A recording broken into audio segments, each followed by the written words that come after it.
CPIM സംസ്ഥാന secretary M V Govindan മാധ്യമങ്ങളെ കാണുന്നു. തത്സമയ ദൃശ്യം. വൈകുന്നേരം വരെ വളമരം കരീമിൻ്റെ അധ്യക്ഷതയിൽ ചേരുകയുണ്ടായി. PB അംഗങ്ങളായ സഖാക്കൾ Pinarayi Vijayan, MA baby, A Vijayaraghavan തുടങ്ങിയ സഖാക്കളും പങ്കെടുത്തു. പ്രധാനമായും 2-3 കാര്യങ്ങളാണ് സംസ്ഥാന കമ്മിറ്റി ഇന്നത്തെ യോഗത്തിൻ്റെ ഭാഗമായിട്ട് ചർച്ച ചെയ്ത് തീരുമാനിച്ചു.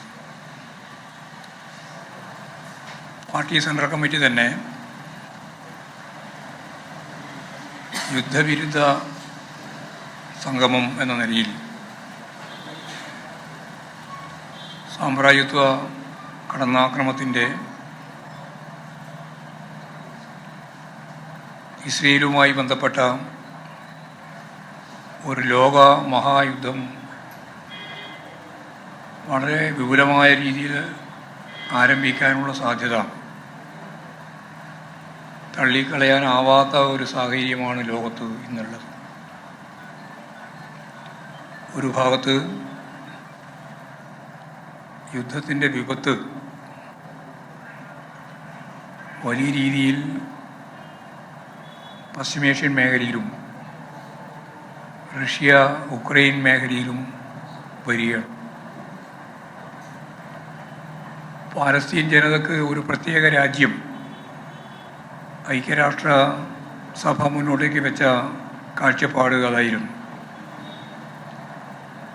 അതിനെ പൂർണ്ണമായിട്ടും കാറ്റിൽ പറത്തിക്കൊണ്ട് ഇസ്രയേലി സേന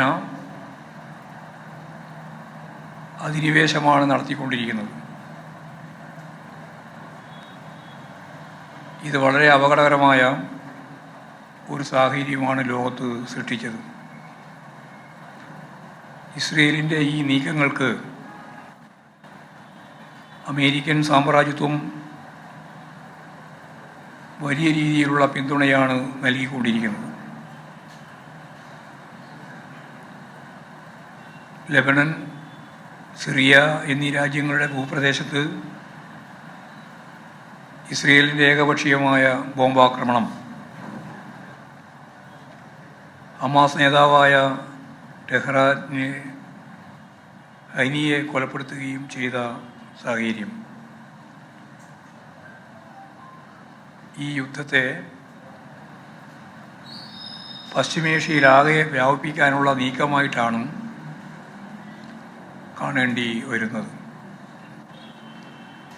റഷ്യയെ ദുർബലപ്പെടുത്തി കീഴ്പ്പെടുത്താൻ ഉക്രൈനെ ഉപയോഗപ്പെടുത്തുക എന്ന രീതിയാണ് അമേരിക്ക സ്വീകരിക്കുന്നത്. അതിൻ്റെ അടിസ്ഥാനത്തിലുള്ള വൻ സഹായങ്ങളാണ് അമേരിക്കയുടെ നേതൃത്വത്തിലുള്ള സൈനിക സഖ്യം നൽകുന്നത്. അമേരിക്ക നൽകിയിട്ടുള്ള ദീർഘദൂര മിസൈലുകൾ റഷ്യയെ ലക്ഷ്യമാക്കി ഉപയോഗപ്പെടുത്താൻ അവർ അനുവദിച്ചാൽ യുദ്ധം റഷ്യയിലാകെ വ്യാപിക്കുകയും നാറ്റോ സഖ്യശക്തികൾക്കെതിരായ തിരിച്ചടികൾ ഉണ്ടാവുന്ന സ്ഥിതി രൂപപ്പെടുകയും ചെയ്യും. ഈ സാഹചര്യത്തിൽ ലോകത്തെ യുദ്ധങ്ങൾക്കും സാമ്രാജ്യത്വ കടന്നാക്രമണങ്ങൾക്കുമെതിരെ പാലസ്തീനിലെ ഇസ്രയേലി അധിനിവേശം ശക്തിപ്പെടുത്തിയ ഒക്ടോബർ 7-ാം തീയതി ഒരു കൊല്ലം ആവുകയാണ്. അതുകൊണ്ട് ഒക്ടോബർ 7-ാം തീയതി യുദ്ധവിരുദ്ധ ദിനമായി ആചരിക്കാൻ പാർട്ടി തീരുമാനിച്ചിട്ടുണ്ട്. എല്ലാ ജില്ലാ കേന്ദ്രങ്ങളിലും ഈ സംബന്ധിച്ച് വിപുലമായ സമ്മേളനങ്ങൾ, യുദ്ധത്തിനെതിരായി സാമ്രാജ്യത്വ വിരുദ്ധ നിലപാടുകൾ സ്വീകരിച്ചുകൊണ്ടുള്ള ക്യാമ്പയിനുകൾ പാർട്ടിയുടെ നേതൃത്വത്തിൽ ഇടതുപക്ഷ വിഭാഗങ്ങളുമായി ചേർന്ന് നടത്താനാവണം എന്നാണ് ഇപ്പോൾ തീരുമാനിച്ചത്.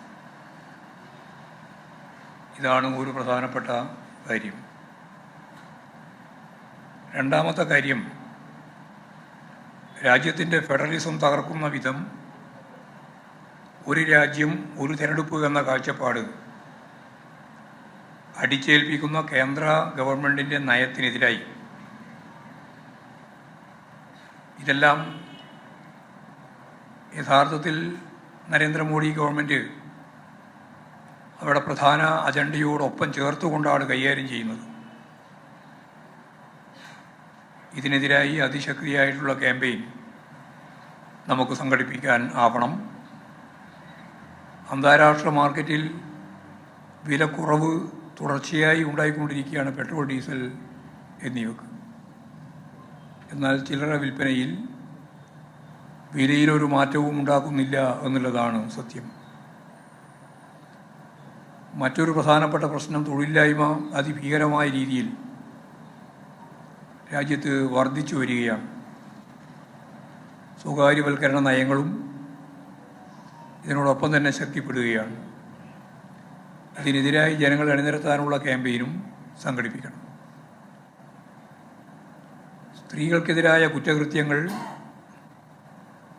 പെൺകുട്ടികൾക്കെതിരായ ലൈംഗിക അതിക്രമങ്ങളും രാജ്യത്താകമാനം വ്യാപകമാകുകയാണ്. ഇതും ശക്തിയായി പ്രതിരോധിക്കേണ്ടുന്ന കാര്യമാണ്. ഇത്തരത്തിലുള്ള കേന്ദ്ര മുദ്രാവാക്യങ്ങളും